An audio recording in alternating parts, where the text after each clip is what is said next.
مرکز بنا کر دنیا میں مبعوث کیا ہے۔ اس لیے اللہ کے پیغمبر اللہ کا رکن بن کر، اللہ کی تدبیر بن کر، اللہ کا علم کا عظیم ترین واسطہ اور نمائندہ بن کر دنیا میں انسانی زندگی کو اس خوبی کی طرف لانے کے لیے مبعوث ہوئے ہیں۔ لہذا اللہ کے پیغمبر انسانی ترقی کا سب سے بڑا ذریعہ، اس لیے حضور علیہ السلام کی بعثت وہ تو سب سے آخر میں ہوئی ہے، لیکن آپ کی تخلیق سب سے اول ہوئی ہے۔ آپ کو اللہ نے پیدا کیا تو سب سے پہلے کائناتی وجود میں اللہ نے نبوت محمدی کا سب سے پہلے وجود پیدا کر دیا۔ اسی لیے حضور علیہ السلام فرماتے ہیں کنت نبیا وآدم بین الماء والطین، میں اس وقت بھی نبی تھا، ابھی آدم علیہ السلام مٹی اور پانی کے درمیان تھے، ابھی آدم علیہ السلام کا وجود مکمل ہو کر روح ڈال کر وہ دنیا اور کائنات کا حصہ نہیں بنے تھے۔ اور اس سے پہلے اللہ نے میری نبوت کا کہ میں انسانوں کی ہدایت اور رشد کے لیے، ان کی ترقی اور کمالات کے لیے میں نبوت کا عظیم ترین منصب لے کر دنیا میں آؤں گا، اللہ نے میری نبوت کا فیصلہ اس وقت سے پہلے کر لیا۔ کنت نبیا وآدم المنجدل بین الماء والطین، اور میں اس وقت بھی نبی تھا، ابھی آدم علیہ السلام پانی اور مٹی اور گائے کی شکل میں تھے، اور اللہ نے پھر آپ کی صورت بنا کر اس صورت میں روح ڈالی اور اس صورت کو کمال بخشا، اور فرمایا یہ صورت انسانی کا کمال شکل آدم میں واضح ہوا، اور سعادت انسانی کا کمال اللہ نے نبوت محمدی کے ساتھ جوڑ دیا، اور محمد رسول اللہ کی رہنمائی کو دنیا میں متحقق کر دیا کہ آپ اپنے دور میں آ کر قیامت تک کے انسانوں کے لیے رائے ہدایت بنیں گے، نجات کا ذریعہ بنیں گے، مشکلات اور مصیبتوں سے نکالنے کا ذریعہ بنیں گے۔ انسانی زندگی کو مشکلات میں ڈالنے والے بڑے بڑے فرعون، بڑے بڑے طاقتور، انسانوں کو مجبور بنانے والے بڑے بڑے شیطان، کائنات کے فساد پیدا کرنے والے بڑے بڑے مفسدین، اللہ کے پیغمبر فرمایا میرے نبی میں آپ کو دنیا میں ان کمالات کے ساتھ مبعوث کروں گا کہ دنیا کا ہر باطل، دنیا کا ہر شیطان، دنیا کا ہر مفسد، دنیا کا ہر بدماش، دنیا کا ہر ظالم، دنیا کا ہر طاغوت وہ آپ کے مقابلے میں وہ ہیٹ ہو، اور آپ کی عمر رب العالمین کے سوا کسی کا روب نہیں ہوگا۔ اس لیے حضور علیہ السلام ایسی قوت اور طاقت کے ساتھ دنیا میں مبعوث ہوئے کہ دنیا کی ہر طاقت اللہ کی طاقت اور قوت کے سوا آپ کے اوپر کوئی اثر نہیں ڈال سکتی، کوئی اپنا روح پیدا نہیں کر سکتی، کوئی آپ کی رائے کو بدل نہیں سکتا۔ محبت کے اثر میں ہو پھر بھی رائے محمد رسول اللہ کی نہیں بدلی جا سکتی، طاقت کے نشے میں آئے تو محمد رسول اللہ کے علم اور رائے کو وہ نہیں بدل سکتا۔ کچھ شیطان اپنی تدبیریں لڑائے تو وہ شیطان اپنی تدبیروں اور منصوبوں سے محمد رسول اللہ کے منصوبے کو اور آپ کی رائے کو کمزور نہیں کر سکتا۔ اس لیے اللہ کے پیغمبر اکیلے غار حرا سے نسخہ ہدایت لے کر دنیا میں انسانی زندگی میں قدم رکھتے ہیں، اور کسی کی کوئی پرواہ نہیں ہے، اکیلے اور تنہا یہ نبوت کا وحی الہی کا پیغام لے کر اترتے ہیں، اور انسانوں کے دل و دماغ پر دستک دیتے ہیں، اور کسی کا کوئی خوف نہیں، کسی کا کوئی ڈر نہیں، کسی سے کوئی لالچ نہیں، کسی سے کوئی غرض نہیں، ہر ایک کو ترقی دینا چاہتے ہیں، ہر ایک کو نجات کے اعلیٰ ترین راستے پر لا کے کھڑا کرنا چاہتے ہیں، ہر ایک جو خیر خواہ بن کر آئے، ہر ایک کے لیے خیر خواہی کی میں تڑپ اٹھتے ہیں اور قدم اٹھاتے چلے جاتے ہیں۔ حضور علیہ السلام کے وہ کمالات ہیں جن کمالات نے دنیا کی قوموں کو واقعی واپس انسانیت کا پیغام دے دی، انسانیت کا سبق دے دیا۔ اس لیے حضور نے فرمایا كنت نبيا وآدم بين الماء والطين، میں اس وقت بھی نبی تھا، ابھی آدم علیہ السلام مٹی اور پانی کے درمیان تھے، اور میری نبوت کا فیصلہ اسی وقت ہو گیا۔ اب لیکن نبوت کا اظہار کب ہوا، نبوت کا اعلان کب ہوا؟ یہ سب نبیوں سے آخر میں، سب نبیوں کے آخر میں آ رہے ہیں، اور پھر قیامت تک کے لیے آپ کی نبوت کا یہ اثر رہنمائی کی شکل میں، انسانوں کو کامیاب بنانے کی شکل میں واضح رہے گا۔ اس لیے تو فرمایا حضور علیہ السلام نے نصرت بالرعب مسیرۃ شہر، اللہ نے مجھے مدد عطا فرمائی کہ میں انسانیت کے دشمن، حق کے دشمن، باطل کے نمائندہ، شیطانی قوتیں، ہر دور کے ظالم اور فرعون، میں ان کے اوپر حاوی بنا کر بھیجا گیا ہوں، میں ان کے اوپر غالب بنا کر بھیجا گیا ہوں۔ میرا روب تو ان کے اوپر ہوگا، میرا اثر تو ان کے اوپر ہوگا، میرا دباؤ تو ان کے اوپر ہوگا، لیکن میرے اوپر کسی کا دباؤ نہیں، کسی سے ڈرنے والا نہیں، کسی کے دباؤ میں آنے والا نہیں۔ نصرت بالرعب مسیرۃ شہر، ایک مہینے کی مسافت پر میرا دشمن مجھ سے کام رہا ہوگا، میرا ڈر اس کے اوپر خوف مسلط ہوگا، لیکن میں کسی کے خوف اور ڈر میں نہیں ہوں۔ اسی لیے حضور فرماتے ہیں اللہ نے میری روح کے ساتھ مدد کی ہے، لہذا اللہ کے پیغمبر دنیا میں انسانوں کے ہر دشمن کو، ہر انسانوں کے نقصان پہنچانے والی قوت کو مرعوب کرنے کے لیے کہ کوئی آدمی اپنی کسی طاقت کا استعمال، اپنے علم کا استعمال، اپنے مال کا استعمال، اپنے منصب اور جاہ کا استعمال وہ انسانیت کے خلاف، وہ اللہ کے پیغمبر کی موجودگی میں نہیں کر سکتا۔ اگر کرے گا اللہ کے پیغمبر اسے چیلنج کریں گے، اس کا مقابلہ کریں گے، اس کے مقابلے میں کھڑے ہوں گے۔ اب لہذا ہر ایک کے اوپر اللہ کے پیغمبر کا اثر ہے۔ حضور علیہ السلام مکہ مکرمہ میں اعلان نبوت کے بعد جا رہے ہیں، راستے میں ایک عربی دیہاتی وہ چیخ و پکار کر رہا ہے، واویلا کر رہا ہے کہ میں لٹ گیا، میں مارا گیا، میرا نقصان ہو گیا، میرے لیے راستے بند ہو گئے، اب میرے لیے اس سرزمین حرم پر مکہ مکرمہ میں بلد اللہ الامین میں حرم مقدس میں میرے مال کا نقصان ہو رہا ہے اور مجھے رہنمائی دینے والا کوئی نہیں۔ کسی نے پوچھا تیرا مسئلہ کیا ہے؟ کہنے لگا میرا مسئلہ یہ ہے کہ میں مکہ مکرمہ کی مارکیٹ میں اپنا اونٹ لے کر، گھوڑا لے کر وہ آیا بیچنے کے لیے، اور مارکیٹ میں داخل ہوتے ساتھ ہی ابو جہل کے کارندے پہنچ گئے، ابو جہل پہنچ گیا اور اس نے آ کر میرے اونٹ کی قیمت لگا لی، اونٹ تھا 1000 کا، اور اس نے قیمت لگائی آدھی قیمت پر مجھے دے کر جائے، آدھی قیمت پر اپنا مال فروخت کرے۔ اب آدھی قیمت اس نے لگا دی 500 درہم۔ اب جو آتا ہے قیمت پوچھتا ہے تو ابو جہل کے کارندے کھڑے ہیں، وہ کہتے ہیں ابو جہل اس کی قیمت 500 لگا کر گیا۔ اب وہ وہاں سے چلے جاتے ہیں، ابو جہل کی لگائی قیمت کو ہم کیسے توڑیں؟ تو مکہ کا سردار ہے، بڑے بڑے سردار ہل گئے سرزمین حرم پر، انہیں پتہ ہے غلط کر رہے ہیں، انہیں پتہ ہے یہ مظلوم ہے، انہیں پتہ ہے اس کی قیمت 500 درہم نہیں بنتی، لیکن زبانیں بند ہیں، دل کے اندر طاقت اور قوت نہیں،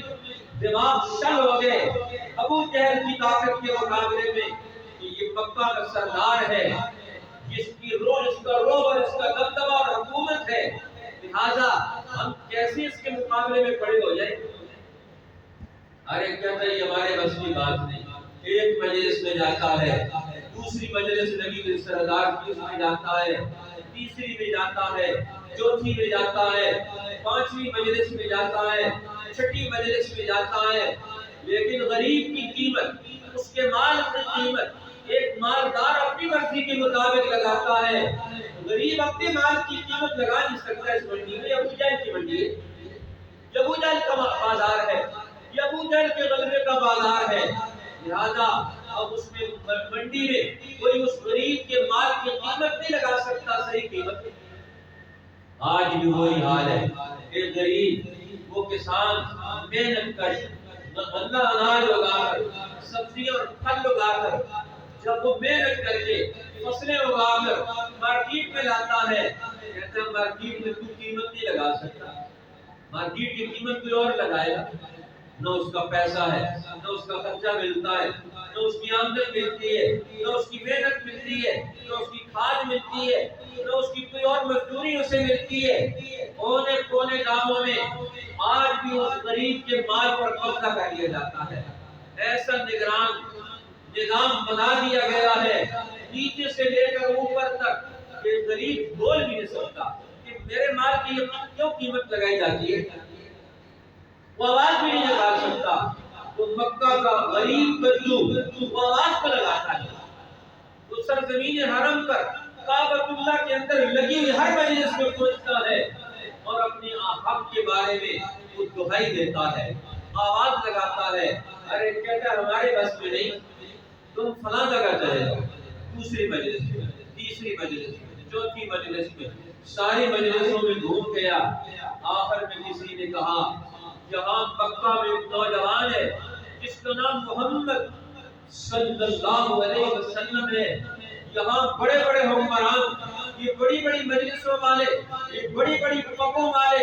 یہ بڑے بڑے عہدوں والے، یہ بڑا مال رکھنے والے، ان کے اندر ہمت اور جرأت نہیں ہے، یہ تیرا مسئلہ نہیں حل کر سکتے، یہ تیری پریشانی کا مداوع نہیں کر سکتے، یہ تیری صحیح قیمت مجھے نہیں دلوا سکتے، یہ مزدور اور محنت کش کی، ایک تاجر کی محنت کا صحیح صلہ نہیں دلوا سکتے۔ یہ سارے ادارے یہ دکھلاوے میں یہ لوٹ مار کے ہیں، لہذا تیرا مسئلہ نہیں حل کر سکتے۔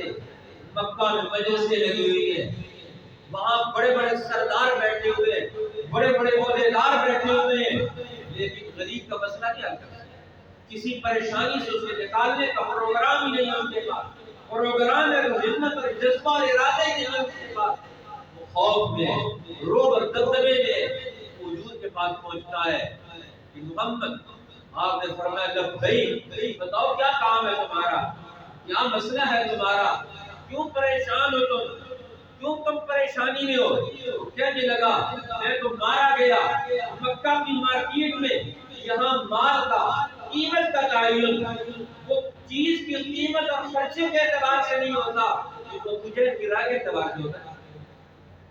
ابو جہل نے میرے اونٹ کی قیمت 500 لگا لی، اب کوئی میرا اونٹ میری صحیح قیمت پر خریدنے کے لیے تیار نہیں۔ آپ نے فرمایا ہم اس سے ڈبل قیمت میں تجھ سے خریدتے ہیں، ہم محمد الرسول اللہ تجھ سے ڈبل قیمت میں یہ تیرا مال خرید رہا ہے۔ آپ نے ابو جہل کے اس رائے کو چیلنج کر دیا اپنے عمل سے، فرمایا مکہ کی مارکیٹ پر آنے والے محنت کش کا، آنے والے تاجر کا، مال خرید کے لانے والے تاجر کا، اس کی محنت کے اعتبار سے، اس کے خرچے کے اعتبار سے، اس کی ضرورتوں کے اعتبار سے اس کی اہمیت دی جائے گی۔ لہذا محمد الرسول اللہ تیرے مال کو ڈبل قیمت پر خریدتے ہیں، اصل قیمت سے زیادہ تجھے دوں گا۔ حضور علیہ السلام نے مکہ کی مارکیٹ سے ابو جہل کا قبضہ توڑ دیا،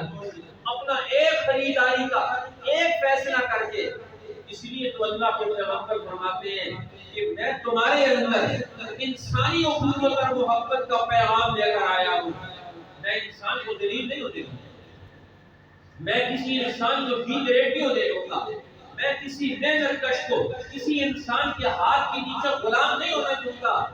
اس لیے تو اللہ فرماتے ہیں ذالک الذی یبشر اللہ عبادہ الذین آمنوا وعملوا الصالحات، یہ قرآن کی وہ دعوت ہے، محمد الرسول اللہ پر نازل ہونے والا وہ کلام ہے۔ ذالک الذی یبشر اللہ عبادہ الذین آمنوا، وعملوا الصالحات. یہ قرآن تم نے سن لیا، یہ نبی کی زبان سے پیغام الہی کو تم نے اپنے دل و دماغ میں منتقل کر لیا، تم نے میزان حق کے ترازو کا، انصاف کے ترازو کا تذکرہ بھی تم نے سن لیا، انسانی زندگی کی محنتوں کا مختلف طریقوں کے انداز، اس کے آنے والے پھل کا ایک دور آخرت میں بھی آ رہا ہے، اس کا بھی تذکرہ تم نے سن لیا. ذالک الذی یبشر اللہ عبادہ الذین آمنوا وعملوا الصالحات. یہ وہ رسول ہے، یہ وہ پیغام حق ہے جس کی بشارت اللہ اپنے نیک بندوں کو دیتا ہے، جن کے دلوں میں اللہ پر ایمان موجود ہے، جن کے عمل میں عمل صالح کی قوت موجود ہے. میرے پیغمبر ان لوگوں کو بتا دیجئے، قل لا اسألکم علیہ اجرا الا المودۃ فی القربى. میں تم سے اپنی نبوت کی اس علم کی محنت کا بدلہ اور مزدوری یہ مانگنا چاہتا ہوں کہ تمہاری زندگی میں ہر انسان کو عزت و محبت مل جائے، اس کو مرتبہ اور مقام مل جائے، اس کو جو دنیا میں گھاٹے کے سودے میں مبتلا ہے اسے وہاں سے نکال دیا جائے. ورنہ یہی تو میں پیغام لے کر آیا ہوں، میرے بندوں کو یہ خوشخبری سنا دو. حضور علیہ السلام نے اس محنت کش کی، اس مزدور کی، اس تاجر کی محنت کا صحیح صلہ اس کو متعین کروا دیا. آج پوری دنیا میں تاجر لوٹے جاتے ہیں. کورونا وبا میں دنیا کے بینکوں نے سب سے زیادہ لوٹ مار کی ہے، قوموں غریب قوموں کی لوٹ مار کی ہے. کون سوال کر سکتا ہے؟ دنیا کے عالمی اداروں سے کون پوچھ سکتا ہے؟ غریب ملکوں سے کروڑوں ڈالر چھین کر بڑے بڑے مالدار ملکوں کے بینکوں میں کیوں ٹرانسفر ہو گئے، یہ کیوں وہاں پہنچ گئے؟ ایک غریب اور کسان کی محنت، ایک تاجر اور ایک محنت کش کی محنت، یہ آج کس دھندے کے ذریعے سے، کس منصوبہ بندی کے ذریعے سے یہ لوٹ مار کا نظام تم نے انسانیت پر مسلط کر دیا ہے. لیکن آج کوئی سوال ہی نہیں کرتا. وہ عرب کا وہ تاجر، وہ بدو تاجر ہم سے زیادہ سمجھدار تھا، جس نے مکہ کی بیت اللہ الحرام کی ہر مجلس کو ہلا کے رکھ دیا ہے کہ میرے مسئلے کا حل کیوں نہیں ہوتا. انسان ذرا آواز تو اٹھائے، ذرا قدم تو بڑھائے، آج اس کا حق اسے مل سکتا ہے. اسلام آیا ہی اسی لیے، قرآن آیا ہی اسی لیے، محمد رسول اللہ کی بعثت کا مقصد ہی یہی ہے، ہر مظلوم کو، ہر مجبور کو، ہر پریشان حال کو ہر اعتبار سے اس کا حق دلوایا جائے. یہی تو اسلام ہے. اگر یہ نہیں ہے تو پھر اسلام کس چیز کا نام ہے؟ اس لیے سیدنا ابو بکر صدیق رضی اللہ تعالی عنہ حضور علیہ السلام کے پہلے خلیفہ خلافت جب آپ کے ہاتھ پر امت نے بیعت کی تو پہلا خطبہ ارشاد فرمایا، اور پہلے خطبے میں اسی بات کی وضاحت کی. سیدنا ابو بکر صدیق رضی اللہ تعالی عنہ نے فرمایا کہ میری حکومت اور میری حکومت کے سارے ادارے یہ کس لیے ہیں، یہ خوب غور سے سن لو اور قیامت تک کے آنے والے مسلمانوں کی اصول سمجھایا ہے. فرمایا کہ میری پوری حکومت اور میری ساری قوت، فوجی قوت، یہ سارے اداروں کی قوت، یہ سارا ہمارا عملہ یہ کس لیے ہے؟ یہ فرمایا مظلوم کی حمایت میں کھڑے ہونے کے لیے. فرمایا ہر طاقتور میرے نزدیک کمزور ہے، میں اس کو منہ کے اوپر پاؤں رکھ کر زمین پر لگا کر میں ہر مظلوم کو جب تک اس کا حق نہ دلوا دوں، میں طاقتور سے ایک مظلوم اور کمزور ترین فرد کو اس کا حق نہ دلوا دوں، میں نے اس خلافت کا حق ہی ادا کیا. خلافت کا حق یہ ہے کہ میں طاقتور کے منہ پر پاؤں رکھ کر میں مزدور اور کسان اور کمزور فرد کو اس کا حق دلوا دوں. اور میں یہی تو میری حکومت اور میری خلافت کا جو محمد رسول اللہ کی خلافت ہے اس کا یہی تو مقصد ہے. پہلے خطبے میں یہ بات ارشاد فرما دیا، کوئی طاقتور اپنے طاقت کے نشے میں کسی انسان کو اس کے حق سے محروم نہیں کر سکتا، لہذا اب محروم نہیں کر سکتا. تو اب اسلام ہر طاقتور کو، ہر کمزور کو بھائی بنا کر دنیا میں زندگی گزارنے کا حکم دیتا ہے. تم ایک دوسرے کا تعاون کرو، طاقت کے نشے میں دوسروں کو کچلتے ہوئے مت جاؤ، بلکہ تم اس کا خیال رکھتے ہوئے جاؤ، اس کا دھیان رکھتے ہوئے جاؤ۔ تم کسی طاقت کے نشے میں مت چلو کہ تمہاری وجہ سے کسی کو نقصان نہ پہنچ جائے۔ حضور اکرم رحمت العالم صلی اللہ علیہ وسلم غزوہ احزاب کے بعد اپنے ایک صحابی کے جنازے میں جا رہے ہیں، جنازے میں جا رہے ہیں، پنجوں کے بل چل رہے ہیں، پنجوں کے بل چل رہے ہیں۔ صحابہ نے پوچھا یا رسول اللہ پورا پاؤں لگا کر کیوں نہیں چل رہے ہیں، پنجوں کے بل کیوں چل رہے ہیں؟ فرمایا پنجوں کے بل اس لیے چل رہا ہوں، یہ میرا صحابی سعد ابن معاذ، یہ سعد ابن معاذ یہ میرا صحابی جس نے میرے لیے قربانی دی غزوہ خندق میں، اور مسجد نبوی میں کا خیمہ لگوایا حضور نے زخمی حالت میں کہ میرے سامنے ان کی نگرانی، میری نگرانی میں ان کے ساری مرہم پٹی کی جائے، ان کا سارا علاج میرے سامنے کیا جائے۔ مسجد نبوی میں زخمی حالت میں حضور نے ان کا خیمہ لگوایا اور اپنے سامنے ہر وقت رکھا کہ اس بیماری میں ان کا علاج ہو جائے، لیکن اسی علاج بیماری میں موت ہو گئی۔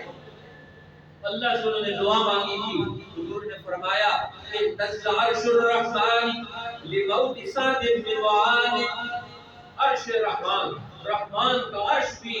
سعد بن معاذ کی موت پر اپنی جگہ ہل گیا ہے، اور اتنی کثرت سے فرشتے اس کے جنازے میں شامل ہوئے ہیں کہ دھرتی پر پاؤں رکھنے کی جگہ نہیں ہے۔ محمد رسول اللہ بھی پنجوں کے بل چل رہے ہیں کہ آنے والے فرشتوں کو مجھ سے تکلیف نہ ہو، ان کے لیے راستہ بن جائے۔ وہاں وہ انسان، وہ پیغام دینے والے پیغمبر جو فرشتوں کے لیے، انسانوں کے لیے بھی، کائنات کی ہر چیز کے لیے سہولت اور آسانیاں لانے والے ہیں، آج ان کے نام پر بننے والے، ان کے دین کے نام پر بننے والا ملک، ان کے دین کا نام لینے والے مسلمان، آج ان کی عملی زندگی کے مظاہر کیا ہے؟ آج ان سے کس کس کو نقصان پہنچتا ہے، کس کس کے کاروبار ڈوبتے ہیں، کس کس کی زندگیاں تباہ و برباد ہوتی ہیں، کس کس کا مستقبل داؤ پر لگتا ہے، کتنی انسانیت تباہی کے دہانے پر پہنچ گئی ہے، لیکن وہاں سے نکالنے والا کون ہے؟ اس لیے آج کا پیغام پوری امت کے لیے یہی ہے کہ آج ہم اپنی زندگی کو حضور کی زندگی کے ساتھ جوڑ کر دیکھیں، آج اپنی زندگی کو حضور علیہ السلام کی وحی کے علم کے ساتھ جوڑ کر دیکھیں۔ آج ہماری ذمہ داریاں کیا بنتی ہیں؟ آج انسانی زندگی کس طرف میں، کس مصیبت میں، کس پریشانی میں مبتلا ہے، آج انہیں کون نکالے گا، کیسے نکالیں گے؟ اس کے لیے کیا پیغام ہے سیرت نبوی سے؟ اللہ ہمیں اس پیغام کو سمجھنے کی توفیق عطا فرمائے۔ باقی دعوانا الحمدللہ رب العالمین۔ سنت ادا فرمائے۔